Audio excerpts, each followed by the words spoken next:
ginabi na tayo sa pag-uwi dito sa probinsya mo. Ang layo ng binyahe natin Kaya nga Kung tutuusin, ayoko na rin naman bumalik dito pero kailangan. Ano nga kaya talagang nangyari sa tito mo no? Bigla na lang nawala. Kaya nga nandito tayo dala alamin natin. Ang nakarating sa aming balita, inaswang siya ng isang pamilya rito. Pero hindi tayo nakakasiguro. Alam mo naman sa trabaho natin, hindi tayo naniniwala sa sabi-sabi lang. Hanggat walang matibay na ebidensya, wala namang nakapagpapatunay na inaswang nga ang tito mo. Wala nga, yun lang ang sinabi sa amin ng kapitana dito. Pero hindi ibig sabihin na maniniwala na agad kami. Buo na ang loob kong alamin kung anong meron sa lugar na to. Hindi na bago ang pagkawala ng mga tao rito. At posibleng hindi matapos kay tito yung pambibiktima nila. Kaya gagawa tayo ng paraan. Sigurado ka ba dyan, Kim? Journalist tayo Hindi tayo superheroes. Baka sa sobrang pangingialam natin, tayo naman na mapahamak sa lugar na to. Hindi naman tayo mangingialam Maghahanap lang tayo ng katotohanan. Ay, okay. Sabi mo Nandito lang naman ako para samahan ka sa mga trip mo. Thank you, Cecil. Sino kayo? Anong ginagawa niyo rito sa lugar namin? Taga rito po ako. Pamangkin po ako na may-ari ng malaking lupain dito. Ano? Pamangking ka ni Antonio? Hindi ka na dapat nagpunta pa rito. Bumalik na kayo kung saan man kayo nanggaling. Delikado para sa inyo ang lugar na ito. Bakit naman po? Dahil kung hindi kayo aalis, baka kayo ang sumunod sa kanya. Aba, mukhang imbes na nostalgia ay iba ang bumungad sa ating mga bida. Delikado raw. Makikinig kaya sina Kim at Cecil sa sinabi ni Lolo? Hindi ba nakaka-curious naman kung bakit sila pinapaalis? Tsaka ano nga kaya ang nangyayari sa tito ni Kim Pero syempre, ang sabi nga sa kasabihan, curiosity kills a cat. At kapag curious ka sa isang bagay, mas lalo mong gustong malaman kung anong meron doon. Makikinig kaya sila sa matanda o hindi? Syempre hindi natin palalampasin yan. Kaya naman babasahin na natin ulit ang sulat na ipanadala ni sender. So here we go. Magandang araw. Ako po si Kim. Hindi ko tunay na pangalan. Gusto ko pong ibahagi ang karanasan kong ito na nangyari noong 2005 sa Leyte. Bumalik po ako kasi sa probinsya kung saan lumaki ang papa ko. Matapos mabalitaan na biglang nawala ang tito ko na nagmamay-ari ng malaking lupain doon. Hindi po kasi ako naniniwala sa mga bali-balitang kumakalat noon sa lugar. Dahil wala naman silang maipakitang proof sa amin na nagpapatunay na inaswang ang tito ko. Basta bigla na lang to nawala na parang bula. Bilang isang mamamahayag, naghahanap lang naman po ako ng katotohanan. Sumama ang kaibigan kong si Cecil dahil gusto niya raw ng adventure. Idagdag na rin doon ang thrill dahil para daw kaming investigator sa ginagawa namin. Pagkarating pa lang namin doon, sinalubong na agad kami ng isang matanda na pinauuwi na kami. Ang matandang yon ay kabilang pala sa pinagbibintangan ng mga taong may sala sa pagkawala ni Tito Antonio. Pasensya na po pero hindi po kami aalis. Kaya po kami dito para malaman kung ano totoo nangyari sa tito ko. Gusto niyong malaman kung ano totoo?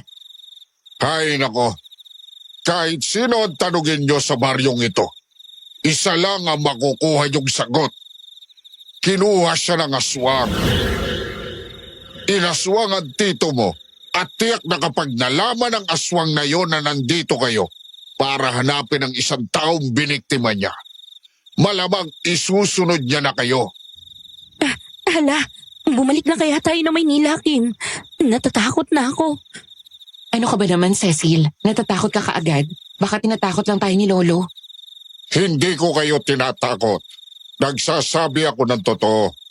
May aswang talaga sa lugar na to at huwag nyo nang hintayin na makita nyo pa siya bago kayo maniwala sa akin. Totoo man po o hindi, wala akong pakialam. Nandito po ako para sa tito ko.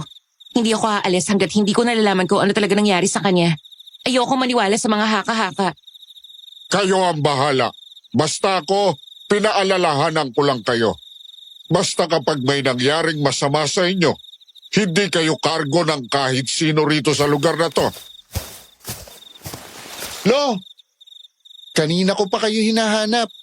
Umaano pa ba kayo rito sa labas? At sino yung kausap nyo? Mga dayo, pamangkin daw ni Antonio. Ho? Pamangkin ni Kuya Antonio? Oo, pinapalis ko na nga at mapapahamak lang naman ang mga yan dito. Hayaan mo sila, Lo. Choice naman nila yan. Umuwi na tayo. Kanina pa kayo pinapahanap ni Tita Elma at kakain na tayo. Umalis ng matanda kasama ang apo niya. Likod na lang nila ang nakikita ko.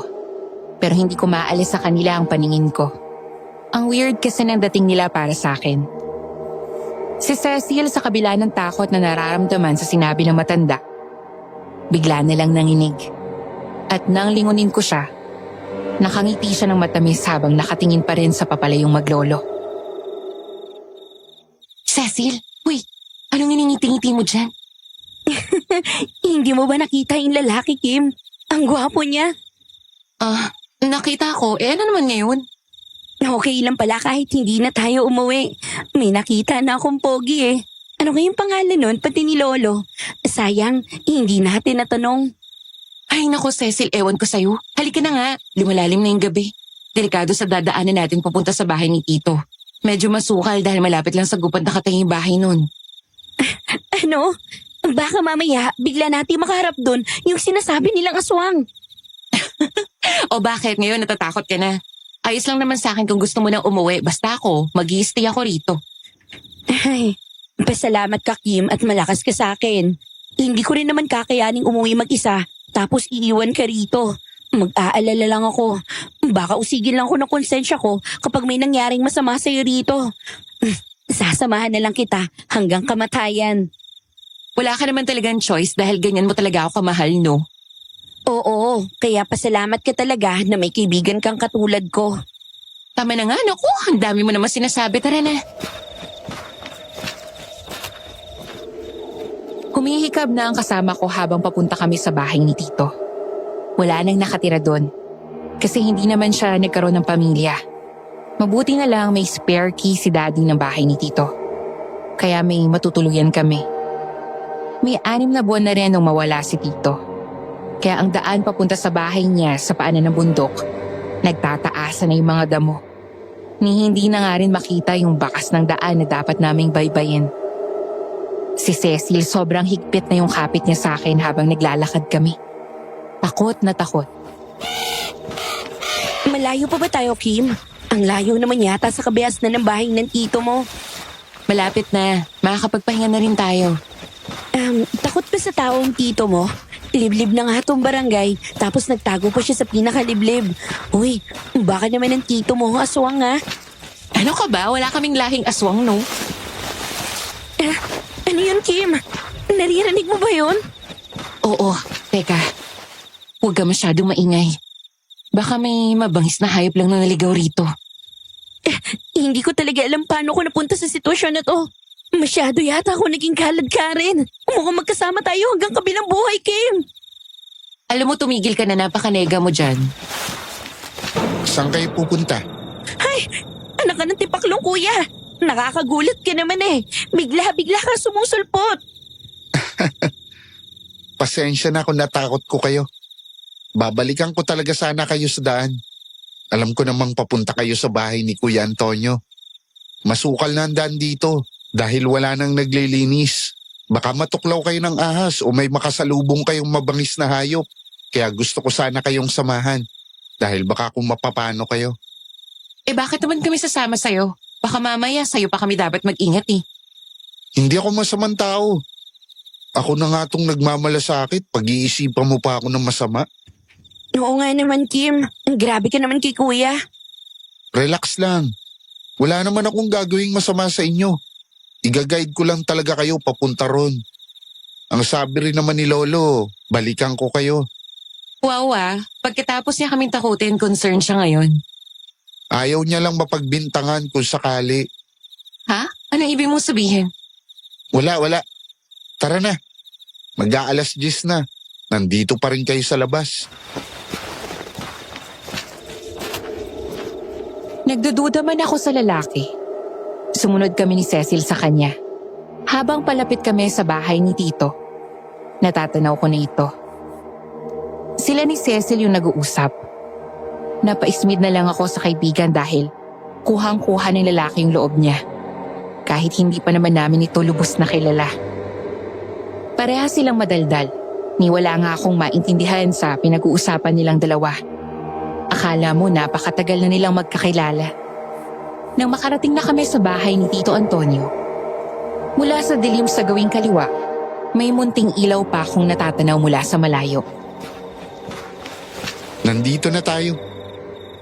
Thank you Ano nga palang pangalan mo? Ako si Cecil, tapos ito naman masungit kong kaibigan ay si Kim. Emil ang pangalan ko. Yung natatanaw niyong maliit na ilaw sa kaliwa, diyan ang bahay namin nila Lolo. Densyo naman ang pangalan niya. Kapag may kailangan kayo, huwag kayong mahihiyang kumatok sa bahay namin. Si Kuya Antonio, madalas din sa bahay namin noon. Naiinip kasi siyang mag-isa rito sa bahay niya. Sige, salamat ulit. Thank you sa pagsama. Walang anuman. O siya, uuwi na rin ako. Sige, ingat Pogi. Ano ka ba? Maya ka nga. Pogi naman talaga siya. Hindi ka naman siguro bulag. Oo, alam ko, pero huwag ka naman masyadong obvious. Mamaya isipin agad noon may gusto ka na sa kanya. Tara na nga sa loob. Inaalikabok na ang bahay ni Tito nang makapasok kami sa loob.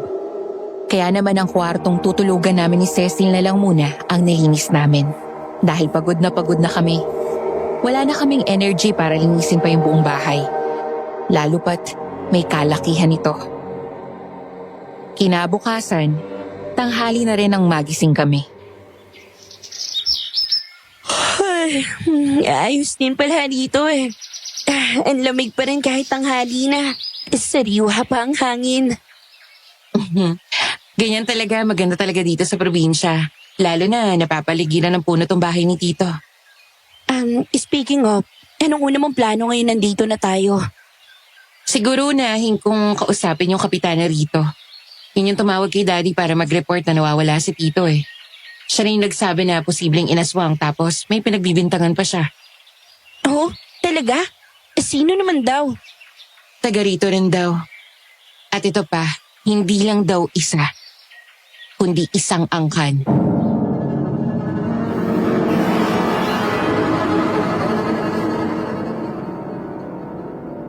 Hindi ko masyadong maintindihan yung mga kinuwento ni Daddy nung tumawag sa kanya yung kapitana. Kaya pupunta lang tayo dun mismo para magtanong. Yeah, maganda nga ma-interview siya. Oo, then maghahanap tayo ng proof. Accusations without evidence are useless. Ang problema, hindi ko alam kung saan yung barangay hall. Hay nako, Kim. Ang liit na bagay pinoproblema mo. Di magpapasama tayo kay Emil. Sabi niya naman katok tayo sa kanila kung may kailangan tayo. No way, Cecil. Ang OA mo. Bakit naman hindi? Mukha naman siya mapagkakatiwalaan Cecil, naririnig mo ba yung sarili mo? Kagabi lang natin siya nakilala. At ano namang masama kung humingi lang tayo ng direksyon? Magtatanong lang naman tayo kung nasaan ang barangay hall. Ewan ko. Kim, gusto mong malaman ng totoo, di ba? Gusto mong malaman kung anong nangyari sa tito mo. Oo. And then, mas okay kung may taga rito tayong kasama. Kung may alam siya tungkol sa nangyari, mas madali nating mapapansin kung may itinatago siya. Wait, ibig mong sabihin gagamitin natin siya? And let's just say, we're keeping our options open. Hindi natin kailangan magtiwala agad. Pero pwede nating obserbahan. Fine. Ngayon na ba? Oo, bago pa magbago yung isip ko. Labag man sa loob ko, napilitan akong pumayag sa gusto ni Cecil. Hirap na hirap kasi ako magtiwala sa ibang tao. Lalo pat hindi naman kami pamilyar sa kahit na sino sa lugar na ito. Hindi namin alam kung ano yung tunay na intensyon ng isang taong kakakilala lang naman namin. Kaya nag-iingat ako noon. Pagkatapos ng tanghalian, tinungo namin ni Cecil ang maliit na compound ng mga kubo na natatanaw namin. Malayo pa lang, dinig na namin ang mga batang naglalaro sa lupa. Nang makalapit kami, lahat sila nagsilingon. Kasalukuyang naghahasa ng itakang lolo ni Emil na si Lolo Dencio, habang may kausap siyang babae na nasa edad 40. Sino kayo? Anong ginagawa niyo rito sa lugar namin? Sila yung kinikwento ko sa yung mga dalaga na nakasalubong ko kagabi. Isa sa kanila ang pamangkin ni Antonio. Anong sadya niyo at naparito kayo? Magandang araw po sa inyo. Itatanong lang po sana namin kung nandyan ba si Emil. Magpapasama lang ho sana kami. Ang apo ko, nasa loob. Saan ba ang punta nyo at kailangan nyo pang magpasama sa kanya? Sa barangay hall po sana. Kakausapin namin si Kapitana tungkol kay Tito. Kung kay Kapitana ang tungo ninyo, wag niyo nang isama ang pamangkin ko. Po, bakit naman? Oh, umaano kayong dalawa rito? Magpapasama raw sila sa barangay hall. Sasamahan mo ba? Pwede naman. Kung ayaw mo, ayos lang din naman. Itatanong lang namin kung saan yung daan papunta ron. Para hindi rin naman nakakahiya sa inyo. Hindi, ayos lang. Sasamahan ko na lang kayo. Baka maligaw pa kayo. Wala rin naman akong ginagawa. Sigurado ka ba dyan, Emil? Opo, tita. Walang problema. Mag-iingat ka kung ganon. Umuwi ka na rin agad paghatid sa kanila. Kaya naman siguro ng mga yan bumalik ng sila lang. Opo, tita. Huwag niyo po akong alalahanin at kaya ko ang sarili ko. Alis na po kami, Lo. Sige, mag-iingat kayo. Hindi nakalampas sa akin ang mariing paninitig ng tita ni Emil sa amin noong mga oras na yon. Para bang may malaki kaming kasalanan sa kanya. Kahit wala naman kaming masamang ginagawa. Pinigilan ko na lang din ang sarili ko na magtanong at magsalita ng kung ano pa. Dahil kami naman ni Cecil ang humihingi ng pabor. Tahimik kami sa daan palabas. Pero ramdam kong gustong magsalita ni Emil. Pansin ko kasi ang mga pagtikim niya. Naghihintay naman akong magsalita siya pero hindi dumating. Mabuti na lang, nandyan si Cecil para magtanong. Matanong ko lang, Emil. Bakit parang ang sungit ng tita mo? Tapos parang ayaw ka nilang sumama sa amin. Wala. Huwag niyo nang isipin yun. Hindi kasi sila sanay na may umaalis sa amin. Ano yun? Parang mailap kayo sa mga tao, ganun ba? Parang gano'n na nga. Nag-iingat lang naman kami. Saan naman kayo nag-iingat? Gaano ba kadelikado sa lugar na to? Sa mga tao kami mismo nag-iingat. Kung pwede nga lang magtago kami sa pinakatuktok ng bundok, gagawin namin. Kaysa naman araw-araw kaming makakarinig ng pangungutya ng mga tao rito sa baryo. Bakit kayo kinukutya? May ginawa ba kayo masama? Wala. Pero sa kanila, iba kami. Iba? Paanong iba? Pinagbibintangan ng angkan namin ng mga aswang. Lalo na si Lolo. Matanda na raw pero malakas pa rin. Kaya imposible raw na tao lang siya. Pero hindi naman yun yung basihan para husgahan kayo? Hindi nga. Pero sa baryo na to, hindi na mahalaga kung may ebidensya o wala. Ang mahalaga lang sa kanila, may mapagbibintangan. At kami yun. Hanggang kailan kayo magtitiis ng ganito? Hindi na bago sa akin to.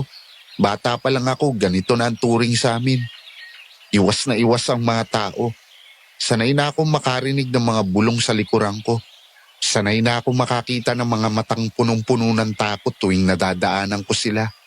Pero kahit gaano kami kasanay, hindi ibig sabihin hindi na masakit. Teka, hindi man lang kayo nagsasalita o umaalma?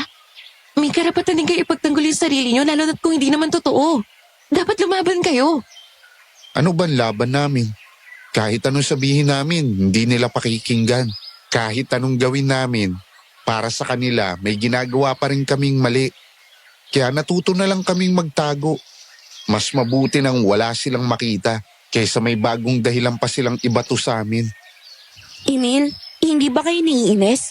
Bakit hindi niyo subukang lumaban? Saan kami lalaban? Sa takot ng mga tao? Sa kwentong ni hindi naman nila kayang patunayan? Sa mata nila, kahit anong gawin namin, kami pa rin ang halimaw.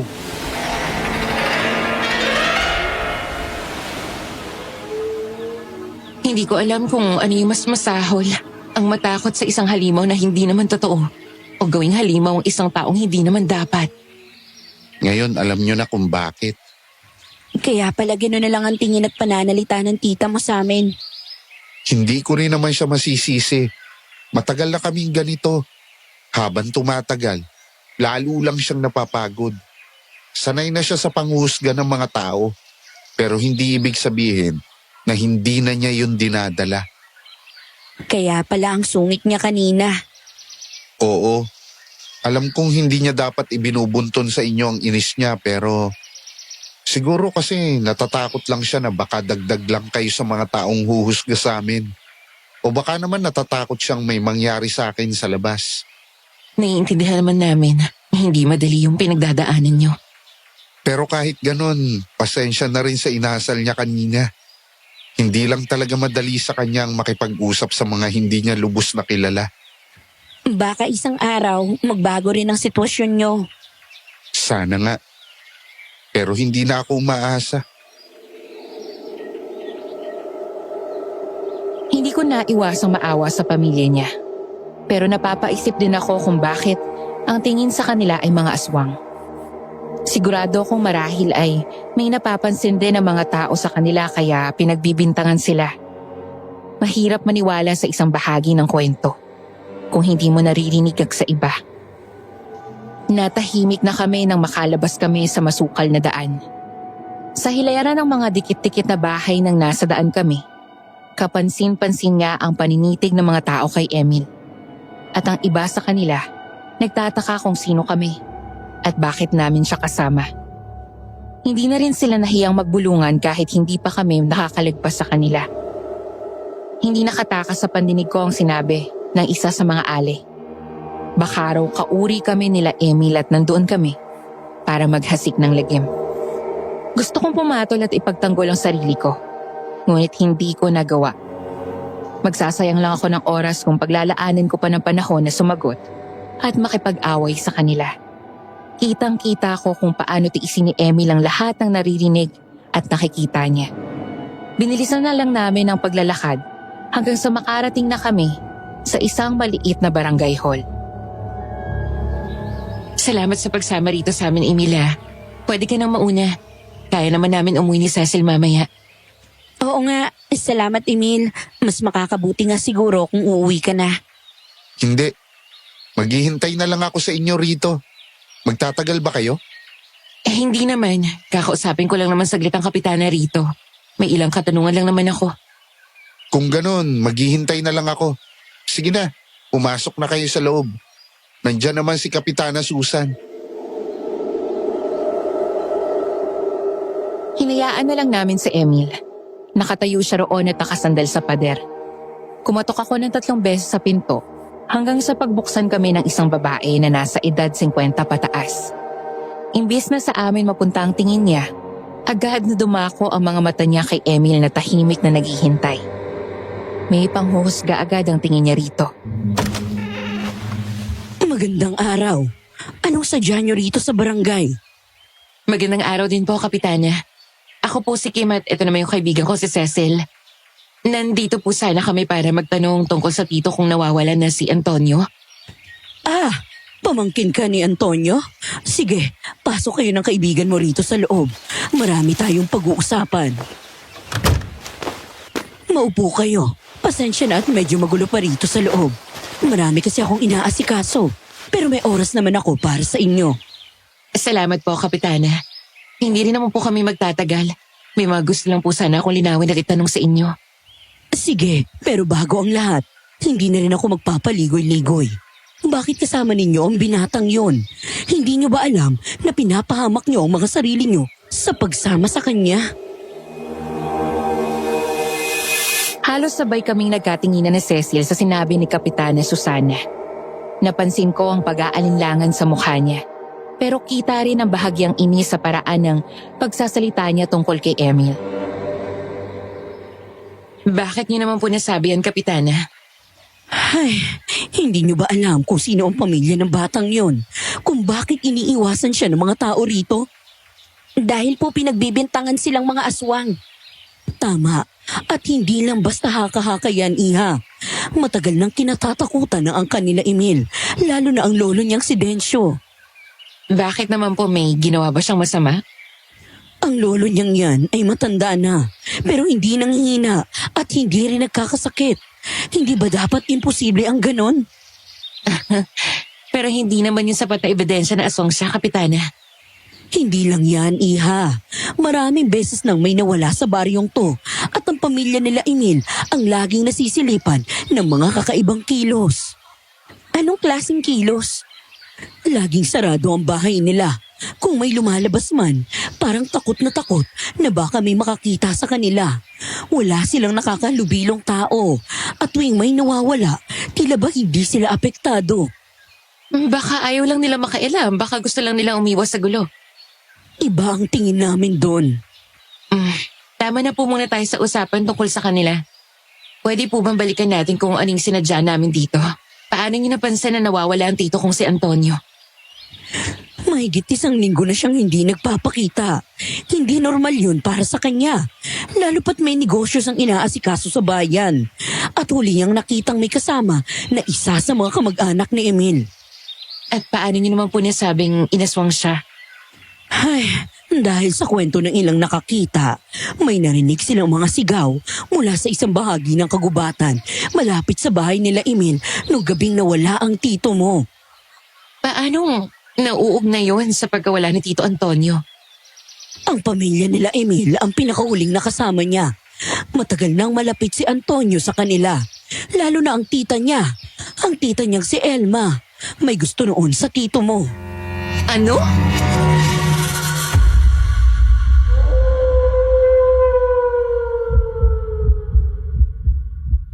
Ano? Matagal nang may lihim na may gusto si Elma sa tito mo. Noon pa, pilit niyang inilalapit ang sarili niya kay Antonio. Pero hindi siya gusto ng tito mo, kaya tinanggihan siya at mula noon, nagbago si Elma. So, sinasabi niyo bang dahil lang sa pagtanggi ni Tito Antonio, kaya siya inaswang? Hindi lang yun.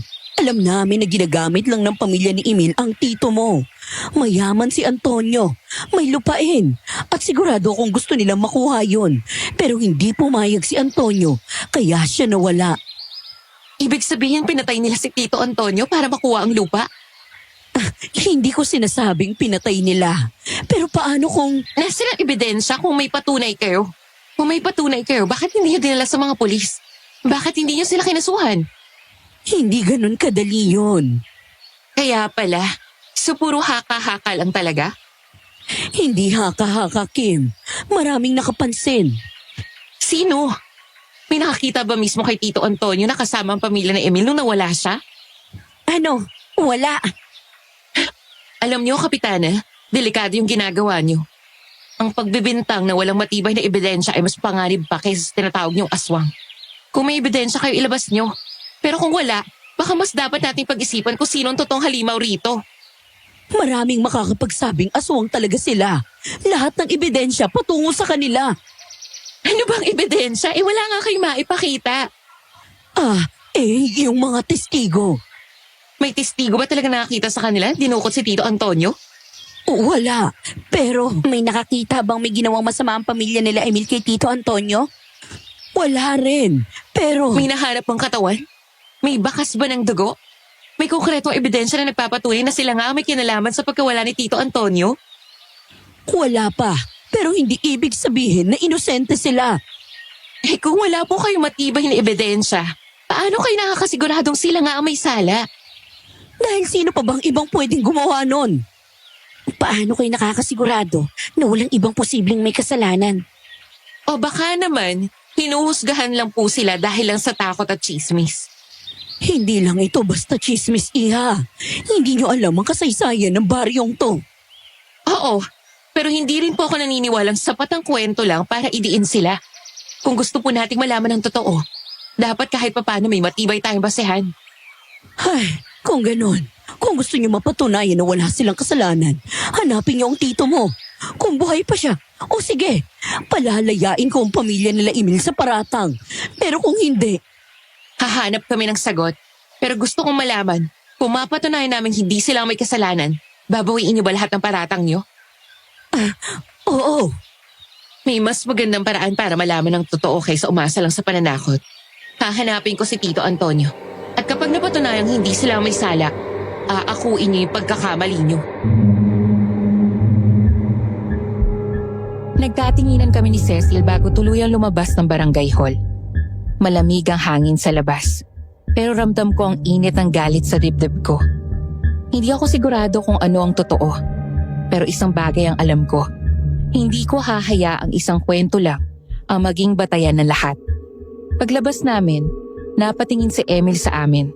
Waring naghihintay ng sagot. Anong sinabi niya? Ang lolo mo raw yung dahilan kung bakit nawala si Tito Antonio. Tahimik ang naging paglalakad namin pa uwi. Napapaisip at sumasakit ang ulo ko sa mga sinasabi ni Kapitana Susan. Hindi ko alam kung bakit ang laki ng mga pagdududa ko sa kanya. Pinagpipilitan niyang aswang ang angka ni Emil ng walang matibay na basihan. Hindi ako madaling mapaniwala, lalo pa sa itsura niyang parang hindi naman sigurado sa lahat ng sinasabi niya. Parang may masabi lang at may mairason. Hindi rin siya mapakali, kaya halata akong nagsisinungaling o parang meron itong itinatago. Nang makaawi kami, parang parehas kami ni Cecil na naubos ang energy sa nangyari. Kaya nagpasalamat na lang kami kay Emil. Pinag-usapan namin ni Cecil ang mga sinabi ni Kapitana. Ang malaking tanong sa isip namin, paano at saan galing yung mga impormasyon na sinabi ni Kapitana? Natulad na lang nung sinabi niya na may gusto ang tita ni Emil kay Tito Antonio. Hanggang sa paghiga tuloy namin, yun yung pinag-uusapan namin ni Cecil. Ay, hindi talaga makontain ng utak ko lahat, Kim.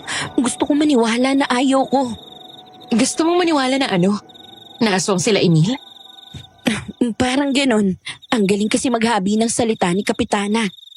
Pero hindi sapat ang salita lang, Cecil. Hindi tayo pwedeng magpadala sa kwento ng walang matibay na ebidensya. Nakakainis lang. Parang may bumubulong sa isip ko na baka nga may katotohanan yung sinasabi niya. Ano yun?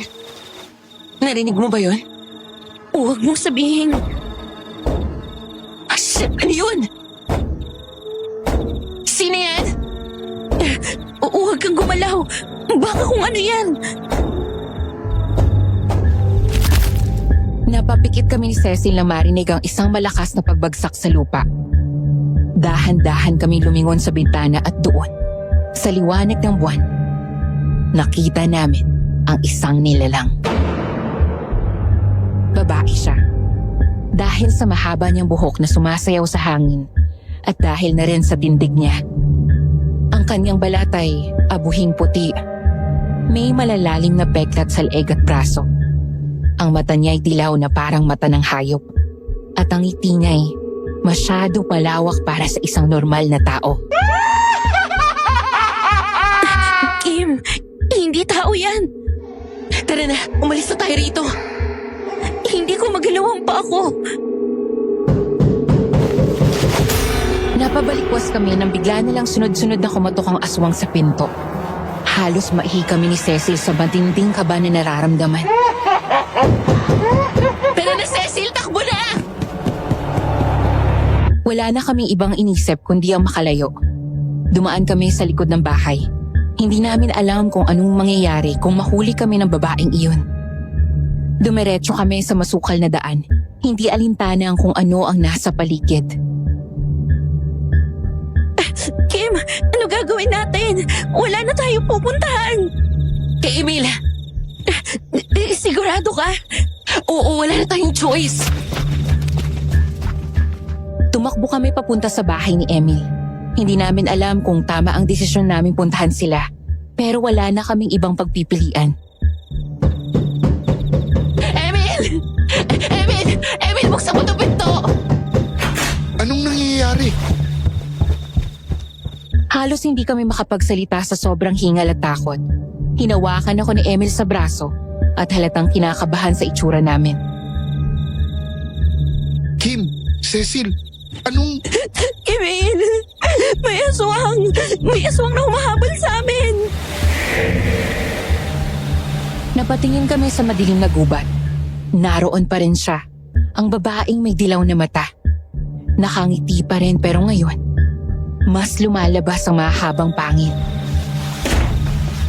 Kailangan nating pumasok at magtago sa loob. Hindi ko alam kung ligtas pa kami ng mga oras na yon. Basta iyak lang kami ng iyak ni Cecil. Hindi ko mapigilan ang panginginig ng katawan ko. Yakap pa rin ako ni Emil. Mahigpit pero hindi sapat yun para mawala yung takot na bumabalot sa akin. Sa labas naririnig namin ang aswang. Paikot-ikot. Gumagapang.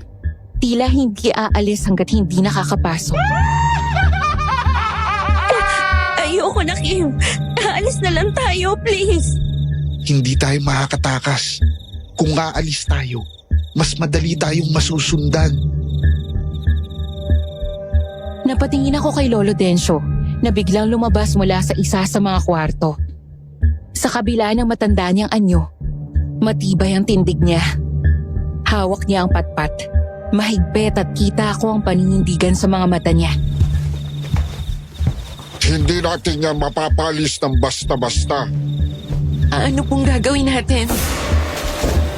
Hindi kita papayagang makapasok sa pamamahay ko! Inugot ni Lolo Dencio ang isang maliit na supot mula sa kanyang bulsa. Binuksan niya ito at agad bumalot sa hangin ang amoy ng sunog na dahon at kung anong mabagsik na halamang gamot. Umalis na ba siya? Hindi pa. Pero masakit sa kanilang amoy nito. Hinawakan ni Lolo Dencio ang patpat niya at sinimulang iguhit ang isang bilog sa sahig. Pabulong siyang nagdasal habang binibigkas ang mga salitang hindi ko maintindihan. Subukan mong lumapit at ikaw ang matatakot. Napasigaw ang aswang. Sa labas narinig namin ang malalakas na yabag papalayo.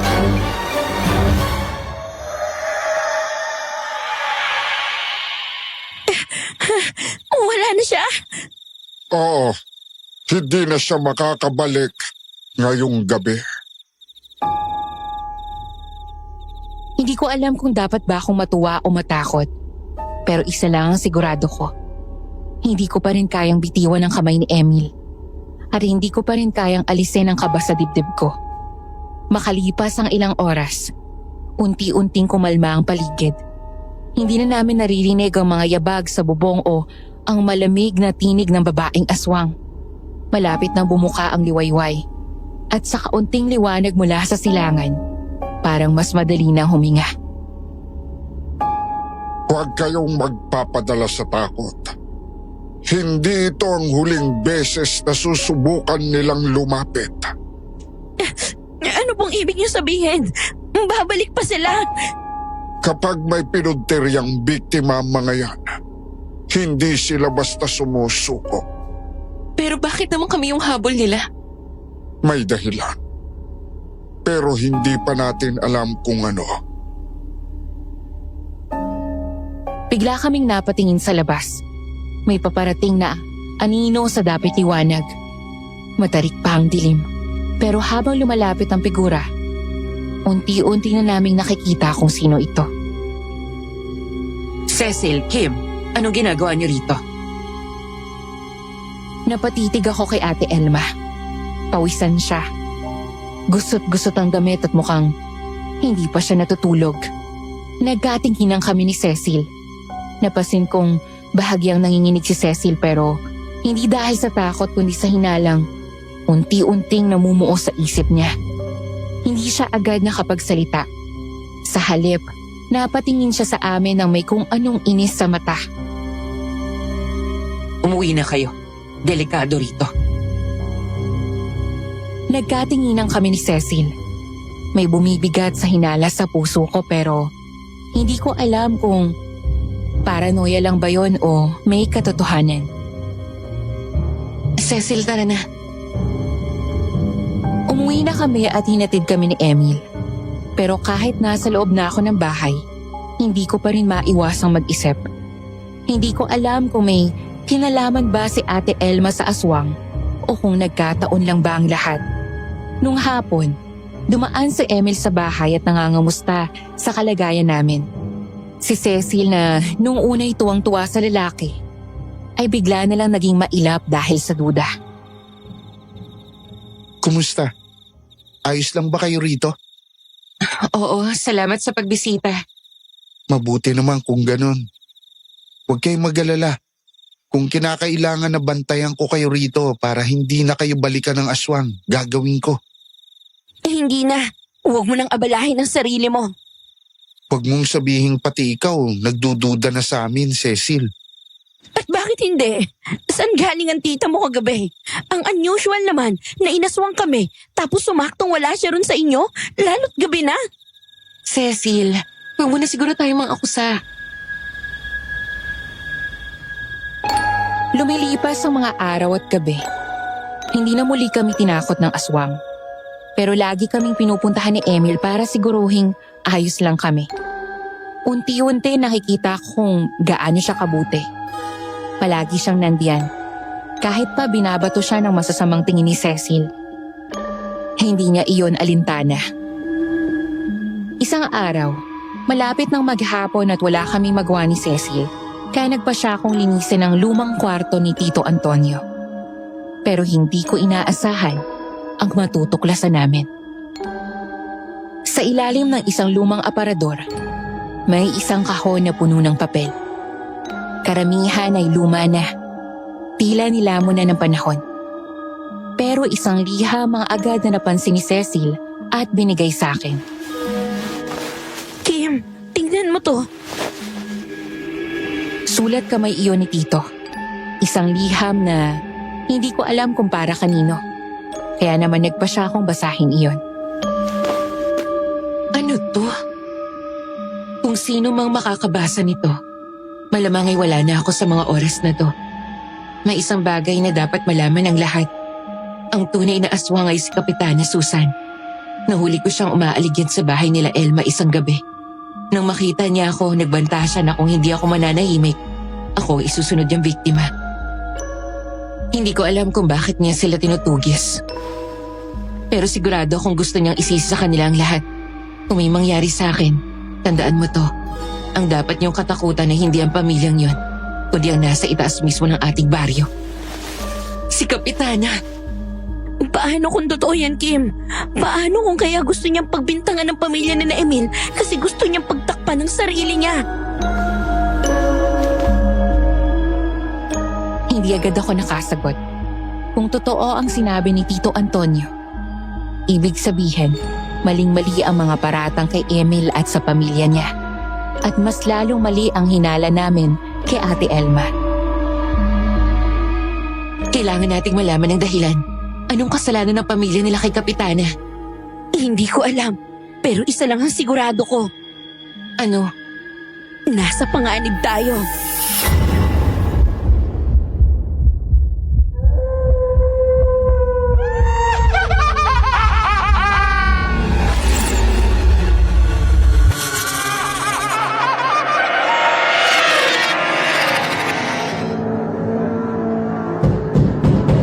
Napatigil kami ni Cecil. Bigla akong napatingin sa kanya. Tahimik kaming nagkatinginan.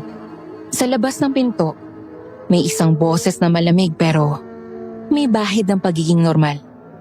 Si Kapitana. Nasa labas ng bahay namin. Magandang hapon, mga iha. Pwede ba akong pumasok? Bago pa namin magawang tumanggi, bumukas na ang pinto. Pumasok si Kapitana na nakangiti. Isang ngiti na hindi ko magawang ipaliwanag kung mabuti o masama. Ano po yun? May lumabas na bagong impormasyon. May nahanap kaming CCTV footage nung gabing nawala siya. Alam niyo ba na may kasama siya nun? Hindi siya mag-isa. Nagpalingalinga si Cecil, halatang kinakabahan. Ako naman, pilit na pinapanatiling normal ang aking mukha. Pilit naming umakto na parang hindi namin alam na siya talagang may kagagawan ng lahat. Sino po ang kasama niya? Si Elma. Alam kong kaibigan niyo ang pamangkin niyang si Emil. Kaya gusto ko lang kayong tanungin. May nabanggit ba siya sa inyo? May napansin ba kayong kakaiba sa kanya? Wala po, hindi po namin alam. Oo, wala po siyang nabanggit.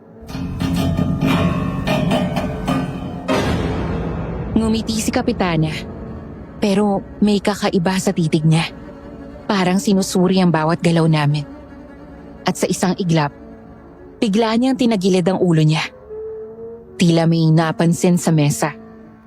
Muntik na akong napasigaw nang maalala ko ang sulat ni Tito Antonio. Hawak-hawak ko pa pala ito. Mabilis ko itong tinago sa likod ko pero huli na. Napatingin si Kapitana sa akin at ang ngiti niya ay nanatili.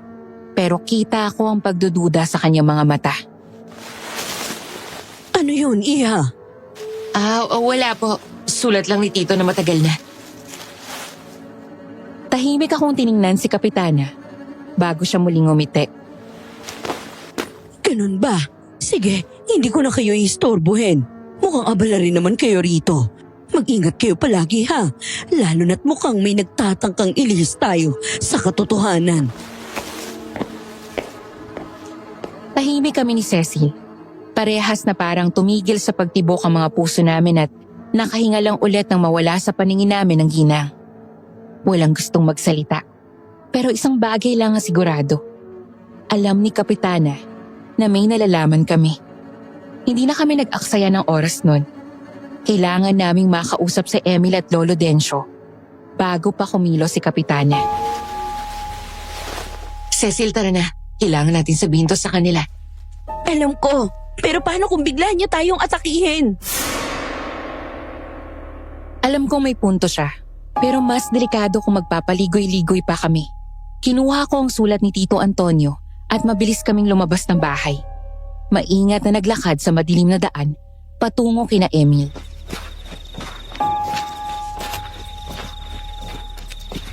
Pagdating sa bahay ni na Emil, pinagbuksan agad kami ni Lolo Dencio. Halatang nag-aalala. Anong nangyari? Bakit nandito kayo at maggagabi na? May nalaman po kami. Si Kapitana, siya ang totoong aswang. Ano? May sulat kami nakita mula kay Tito Antonio. Ibinunyag niya ang totoo bago siya nawala. Inilabas ko ang papel at iniabot kay Emil. Tahimik niyang binasa ito habang si Lolo Dencio ay napapikit at parang may iniisip na masama. Matagal ko nang pinaghihinalaan si Susa. Pero hindi ko inakalang ganito kalala ang lihim niya. Kaya pala pilit niyang ibinubuntun sa amin ng sisi. Gusto niyang malihis yung totoong kwento. Alam na niyang may nalalaman tayo. At natatakot ako kung anong susunod niyang gagawin. Hindi natin siya pwedeng unahan sa pagkilos. Kapag nalaman niyang may ebidensya tayo ang mauunang mawala. So, anong gagawin natin? Hahayaan na lang natin siya? Hindi, pero kailangan nating mag-ingat. Naputol ang usapan namin nang biglang bumukas ang pinto at pumasok si Ate Elma. Halatang galit. Ano na naman kaguluhan nito? Bakit nandito na naman kayo? Ate Elma, alam mo ba kung bakit nagpapakita ang aswang? Dahil hindi mo matantanan ng pag-uukay sa nakaraan. Bumalik ka pa talaga dito para alamin ang nangyari kay Antonio. Nagkatinginan kami ni Cecil at Emil. Hindi ko alam kung bakit ako ang sinisisi niya. Ate Elma, hindi natin pwedeng hayaang ganito na lang. Si Kapitana, siya ang tunay na kalaban dito. Kim, hindi mo naiintindihan. Napasigaw si Cecil nang may mabigat na bagay ang lumundag sa bubong. Napatingala kami at nangihina sa kaba. Anak ng... Nandito na naman siya. Huwag kayong gagalaw! Napatingin ako kay Ate Elma. Halata sa mukha niya ang matinding takot. Dapat hindi nyo na hinukay ang nakaraan. Napaatras kami. Ngunit sa halip na isang halimaw ang lumitaw sa harapan namin. Isang normal na tao ang nakatayo. Si Kapitana Susan. Nakasuot pa rin siya ng kanyang bestida. Maayos ang buhok pero ang titig niya malamig. Magandang gabi sa inyong lahat. Walang gumalaw. Walang nagsalita. Pero ramdam ko ang kilabot na bumalot sa buong katawan ko. Nakita niyo yun, di ba? Galing siya sa bubong. Oh, may problema ba doon? Hindi ako makapagsalita. Napailing si Ate Elma. Tila hindi makapaniwala sa katotohanang nasa harapan niya ngayon. Tama nga ang hinala ko. Dahan-dahang tumingin si Ate Elma kay Kapitana Susan. Hindi may tatangging may takot sa kanyang mga mata. Pero higit sa takot, naroon ang sakit. Sa loob ng maraming taon pinagmasdan kita. Gabi-gabi akong nagbabantay, nagmamanman. Umaasang mauhuli kita sa akto at ngayon, pusa mo nang inamin. Ate Elma, Hindi na rin naman kailangang itago, hindi ba? Mapanudyo ang kanyang ngiti. Para bang alam niyang wala na kaming magagawa. Kaya ako nga pinatay si Antonio dahil masyado siyang pakilamero. Nabakuyom ang kamao ko. Sa likod ko ramdam kong naninigas si Cecil sa galit. Samantalang si Ate Elma, nanginigat ng hina. hindi. Hindi. Hindi. Umiling siya. Nangingilid ang mga luha sa kanyang mga mata. Huwag mong sabihin sa akin na si Antonio. Oh, Elma. Hindi mo pa rin ba maintindihan? Oo, akong pumatay sa kanya. Siya ang unang sumubok maghukay sa sikreto ko. Kaya nararapat lang na siya ang maunang matahimik. Bakit? Ano ba nagawa niya sa'yo? Masyado siyang mausisa. At alam mo namang hindi ko papalampasin ang ganoon, hindi ba? Hayop ka! Hindi mo ito may tatago habang buhay, Kapitana. At anong gagawin niyo? Ipagkakala? Sino ang maniniwala sa inyo? Ako ang kapitana rito. Ako ang may hawak sa baryong ito. Hayop ka talaga! Alam mo bang nakakatawa kang tingnan ngayon? Lumuluha-luha, nagdadalamhati sa taong wala na. Hindi mo alam kung gaano ko siya kamahal. Mahal na mahal ko si Antonio. At ano ngayon? Patay na siya. Wala ka nang magagawa. Biglang kumilos si Elma. Mabilis na dinampot ang kutsilyo na nakapatong sa mesa. Anak, huwag! Ngunit bago siya makalapit kay Kapitana Susan, isang anino ang gumalaw ng mabilis. Napaatras ako. Masyado itong mabilis. Isang iglap lang nawala si Kapitana Susan sa harapan namin. At bago pa namin mapagtanto, isang malamig na hagik-gik ang nagmula sa likuran ni Ate Elma.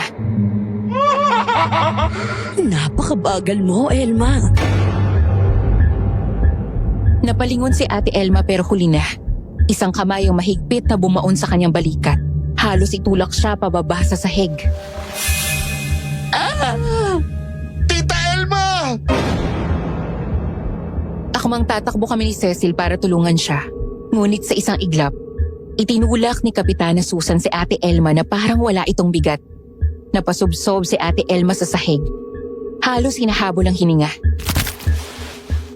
Ano ba talaga gusto mo? Hindi ba halata? Patahimikin kayong lahat. Unti-unti siyang lumapit sa amin.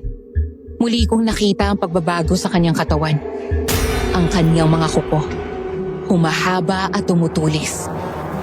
Ang kanyang mga mata, kumikislap sa dilim na parang mata ng isang mabangis na hayop. Kim, anong gagawin natin? Kailangan nating lumaban! Ano? Gusto niyo pa talagang lumaban? Mabilis siyang sumugod. Napasigaw si Cecil habang hinihila ako palayo. Muntik nang dumapog sa amin ang matutulis niyang kuko. Hindi na kita hayaang makaligtas! Hayop ka! Talaga ba? Ano magagawa mo? Hindi mo na kami madadala sa pananakot mo. Nanginginig ang mga kamao ni Emmy. Kita ko ang pamumula ng kanyang mga palad. Ang lalim ng kanyang paghinga. Para siyang sasabog anumang segundo. Ano ba kasalanan ng pamilya ko sa'yo? Puno ng sakit at galit ang boses niya. Halos isigaw niya ito kay Kapitana Susan. Pero ang babae, tumawa lang. Alam mo ba kung gaano ko katagal hinintay ang tanong na yan, Emil? Matagal ko nang gustong sabihin sa inyo ang lahat. Pero ano pa nga ba ang silbi? Wala naman na magbabago. Napatingin ako kay Emil. Nakakuyom ang kanyang panga. Waring pinipigilan ng anumang emosyon na gustong sumabog mula sa kanya.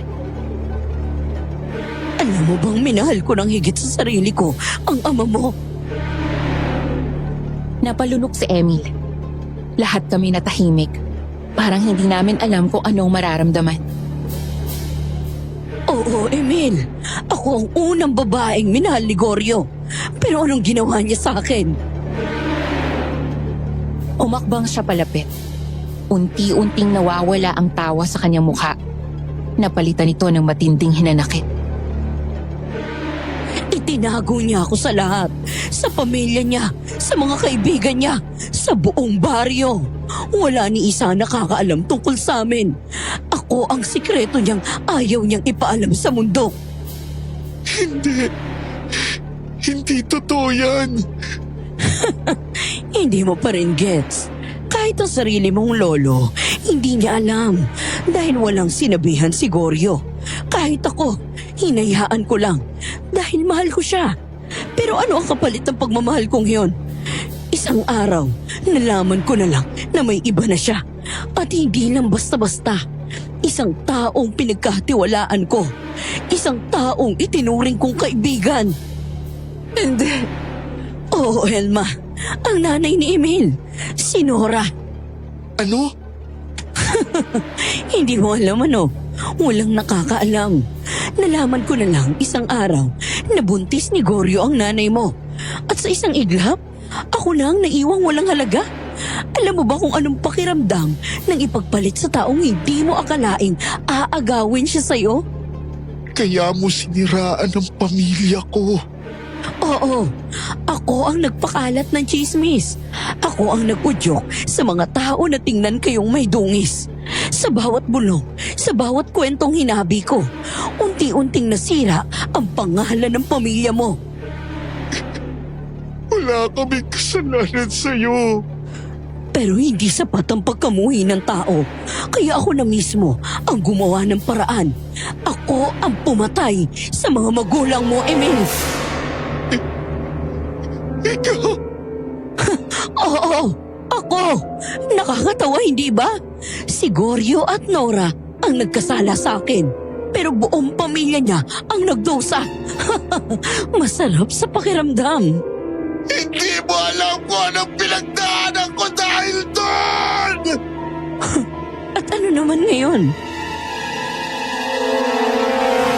Halos sumabog ang ulo ni Emil sa galit. Kita ko ang pamumula ng kanyang mukha. Ang pagpuyom ng kanyang mga kamao na halos mabutas na ang kanyang palad. Wala nang babalik, Emil. Ang pamilya mo, ang pangalan nyo, ang nakaraan. Tapos na ang lahat. Muling lumiwanag ang kanyang mga mata. At sa isang iglap, ang anyo niyang tao ay biglang nagbago. Lumaki ang kanyang mga kamay. Humaba ang kanyang mga kuko. At sa harapan namin, ang halimaw na matagal na naming kinatatakutan. Ngayong alam niya na ang lahat. Wala nang dahilan para buhayin pa kayo. Napatingin ako kay Emil, kay Cecil, kay Ate Elma, kay Lolo Dencio. Lahat kami nasa bingit ng kamatayan. Kailangan namin gumawa ng paraan bago maging huli ang lahat. Hindi ako makagalaw. Hindi ako makapagsalita. Kahit si Cecil hindi rin makaimik. Ang daming emosyon sa loob ko. Takot, galit, pagkabigla. Pero hindi ko kayang iproseso ang lahat. Si Emil lang ang nakagalaw. Siya lang ang bumigay. Pinatay mo mga magulang ko. Yumuko siya, nanginginig, mahigpit na nakayakap sa sarili. Para bang sinusubukan niyang pigilan ng sakit. Pero hindi niya magawa. Iyak siya ng iyak. Hindi na alintana kung sino ang nakakarinig. Pinatay mo sila. Pinatay mo mga magulang ko. Hindi ba dapat matagal mo nang naisip yan, Emil? Matagal ko na kayong gustong pahirapan. At ngayong tapos na, alam niyo na ang katotohanan. Ano pang silbi niyo? Hindi ako makagalaw. Napaatras ako habang si Kapitana Susan ay mabilis na dumaan sa pagitan namin. Napayakap sa akin si Cecil sa takot. Wala tayong laban sa kanya. Hindi ko hahayaang matapos ito ng ganito. Nagulat kaming lahat nang biglang lumitaw si Lolo Dencio mula sa likuran. Sa kanyang mga kamay, isang bungkos ng bawang at isang bote ng asin. Oh, Dencio, anong balak mong gawin, ha? Hindi nagsalita si Lolo. Sa halip, hinagis niya ang asin sa harapan ni Kapitana Susan. Napaatras si Kapitana Susan, nanginginig sa galit. Kitang-kita ko ang usok na lumalabas sa kanyang balat kung saan tumama ang asin. Matanda ka na. Wala ka ng laban sa akin. Matanda nga ako. Pero hindi ibig sabihin na hindi ko alam kung paano lumabas sa isang halimaw na tulad mo!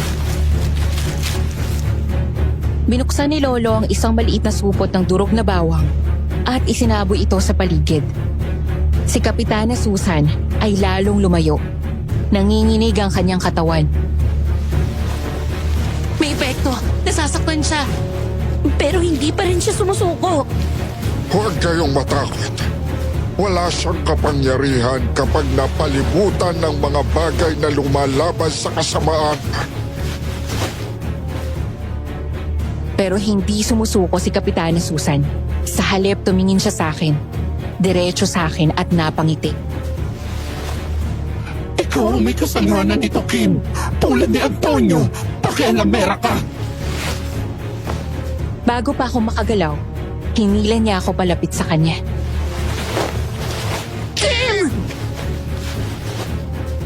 Naramdaman ko ang matilim niyang mga kuko sa braso ko at ang init ng hininga niya sa tenga ko. Kung hindi mo sinubukang alamin ang hindi mo dapat malaman, hindi sana aabot sa ganito. Bitawan mo siya! Hindi ko alam kung saan nanggagaling ang lakas ni Emil. Pero bigla na lang siyang sumugod. Sumalpok si Emil kay Kapitana Susan. Dahilan para mabitawan niya ako. Napaatras ako habang pinagmamasdan ng dalawa. Si Emil walang takot na sinunggaban siya. At si Kapitana, nagagalit na bumaling sa kanya. Hindi mo ako kayang talunin, Emil. Pero may hawak si Emil, isang rosaryo. At bago pa makagalaw si Kapitana Susan, ibinalot niya ito sa leeg ng halimaw. Napasigaw si Kapitana Susan. Pumapalag. Pero mahigpit ang kapit ni Emil. Ama namin, sumasalangit ka. Sambahin ang ngalan mo, o pa sa amin ang kaharian mo. Sundin ang loob mo dito sa lupa para nang sa langit. Ang mga kamay ni Kapitana Susan ay pilit tinatanggal ang rosaryo sa leeg niya. Kitang-kita ko ang panghihina niya, ang pagkawala ng kanyang lakas. Tigilan mo na! Ayoko pa mamatay! Si Emil, nanginginig sa galit, hawak pa rin ang rosaryong binalot niya sa leeg ni Kapitana Susan. Si Ate Elma, luhaan ngunit may puot sa kanyang mga mata. At si Lolo Dencio, hindi na siya ang payapang matandang kilala ko. Ngayon siya ay isang taong hinubara ng lahat ng pasensya at awa. Huwag! Huwag niyo ako patayin! Hawak niya ang kanyang leeg, halos hindi makahinga. Nanginginig ang kanyang mga kamay habang unti-unti siyang gumagapang palayo. Pero walang patutunguhan ang kanyang pagtakas. Napapalibutan na namin siya. Ganito rin ba ang sinabi ng mga magulang ko bago mo sila patayin? Wala na akong laban! Aalis na lang ako. Ilalayo ko ang sarili ko.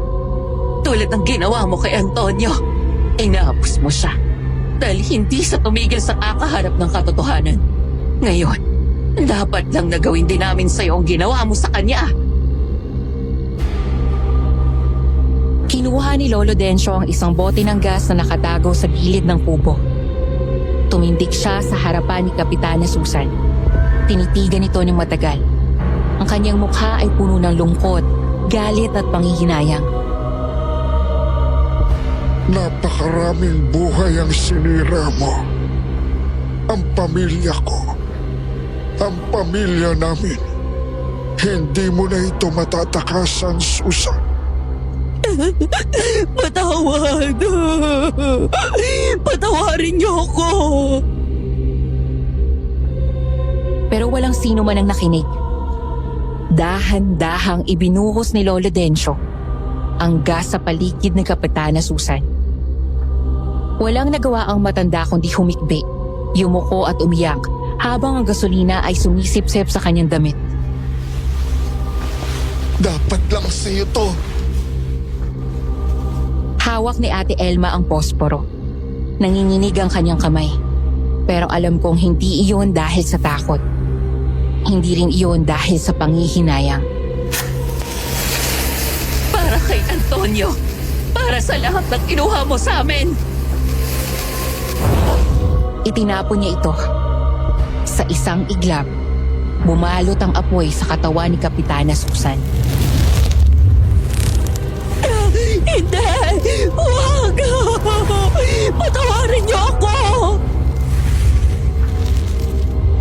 Ang kanyang katawan ay nagpupumiglas, gumugulong sa lupa. Sinusubukang patayin ang apoy na unti-unting sumusunog sa kanya. Ang kanyang mga kamay ay pilit inaabot kami, pilit nakikiusap. Pero wala nang awa ang natira pa para sa kanya. Tapos na. Tahimik kaming nanunood habang sigaw ni Kapitana Susan ay unti-unting humina hanggang sa ang apoy na lang ang nanatili. Sumasayaw sa dilim ng gabi kasama ang abo ng isang halimaw na minsan namuno sa baryo. Tapos na nga, pero ang sakit, ang sugat na iniwan niya, hindi basta mawawala. Unti-unting humupa ang hangin. Parang kasama nitong inaagos ang lahat ng pasakit at takot na bumalot sa lugar na yon sa napakahabang panahon. Salamat. Napatingin ako kay Lolo Dencio. Nakayuko siya. Nakapikit parang may dinadasal. Lumapit si Emil. Nilagay ang kamay sa balikat ng kanyang lolo. Si Ate Elma naman ay nakatitig sa langit. Bumubulong ng mga salitang hindi ko marinig. Kung hindi dahil sa inyo, siguro hindi pa rin namin malalaman ang katotohanan. Salamat, Kim, Cecil. Kung hindi kayo dumating, baka wala na rin kami. Hindi namin to nagawa mag-isa. Kung hindi dahil sa inyo, wala rin kaming mapanghahawakan. Tumingin ako kay Emil. Kitang-kita ko sa mga mata niya ang sakit. Pero kasabay nito ay ang pag-asa. Wala nang maninira sa inyo ngayon. Tumango si Lolo Dencio. Malalim ang kanyang buntong hininga. Tila nagpapakawala ng bigat na matagal na nakakadena sa kanyang puso. Pwede na kaming magsimula muli ng payapa. Pwede nang matahimik sina Itay at si Inay. Ilang taon na ang lumipas mula nung gabing yon. Yung tuluyang natapos ang pananakot ni Kapitana Susan sa baryo. Sa halos 2 dekada, marami nang nagbago. Hindi na rin iniiwasan ng ang kanila Emil dahil lumabas na ang katotohanan. Dahil sa amin ni Cecil, nalaman nila kung anong totoo. Pero kung hindi dahil kina Emil, Ate Elma at Lolo Dencio, hindi namin malalabanan si Kapitana. Ang laban na yon ay hindi lang laban namin, kundi laban ng buong baryo. Laban ng mga naiwang sugatan ng nakaraan. At sa panahong lumipas, natutunan kong hindi lahat ng halimaw ay may matatalas na pangil at dugo ang mata. Minsan ang halimaw ay nagtatago sa likod ng ngiti, sa ilalim ng kapangyarihan, at sa loob ng pusong puno ng hinanakit. Pero higit sa lahat, natutunan kong hindi kailangang mag-isa sa laban. Ang katotohanan na gaano man kahirap tanggapin ay isang bagay na dapat hindi ikinakatakot. Dahil sa dulo ng bawat madilim na gabi, may umagang darating. At sa umagang iyon, may naghihintay na bagong simula.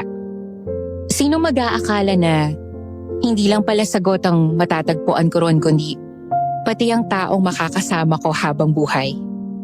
Nanligaw sa akin si Emil makalipas ang ilang buwan. Hindi ko akalain na ang dating estrangherong puno ng misteryo at lungkot ay siya palang taong makakapagpalambot ng puso ko. Ngayon magdadalawang dekada na kaming magkasama at pinayayaan kami ng 3 anak. Kasalukuyan kaming nakatira dito sa Maynila. Maraming nagbago. Maraming natapos. Pero sa dulo ng lahat, isang bagay lang ang sigurado. Ang buhay ay patuloy na gagalaw. At nasa atin kung paano natin ito haharapin. Hanggang dito na lang po ang aking kwento. Ako nga po pala ulit si Kim at maraming salamat sa pakikinig.